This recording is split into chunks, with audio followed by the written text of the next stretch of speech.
नमस्कार मंडळी. आज आपण नमस्कार नमस्कार नमस्कार टाकला की तुमचा अहो टाकला ना तर ठीक आहे. ही पण आपलीच आहे का? तर हे पहा गावराम बैल जोड आहे आजची.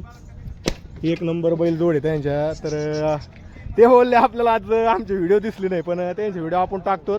तुम्ही पाठीमागची बैल जोडी इकली होती त्याचा पण टाकलेला आहे मी व्हिडिओ. तर ह्या बैल जोडीची काय सांगितली आज? 1,30,000 सांगितली का? तर देणार का नाही आम्हाला? कमी जास्त होईन म्हणते. तर एक नंबर जोड आहे आणि कामाची गॅरंटी ओके सारी. तर एकदा नंबर द्या तुमचा. 9657 62 30 61. तुमचं नाव सांगा. भगवान शंकर शिंदे. तर त्यांचं नाव वगैरे ऐकलंय आणि हे गावरान बैल जोड आहे. तुम्ही बोलत असतात तर बोधेगावच्या बैल बाजारात गावरान जोड दाखवा. पण ही पण त्यांचीच गावरान बैल जोड आहे. सांगायला काय सांगितली किंमत? त्यांचे 55,000. 55,000 सांगितले. दाताला कशी आहे? 4 4 10 6. 10 6 दात. कामाची गॅरंटी सगळं क्लिअर आहे. जर खरेदीसाठी त्यांचा नंबर दिलाय. ही एक जोड आहे आणि ही एक जोड आहे. कोणतीही एक जोड खरेदी करायसाठी त्यांचा संपर्क करा. धन्यवाद. धन्यवाद.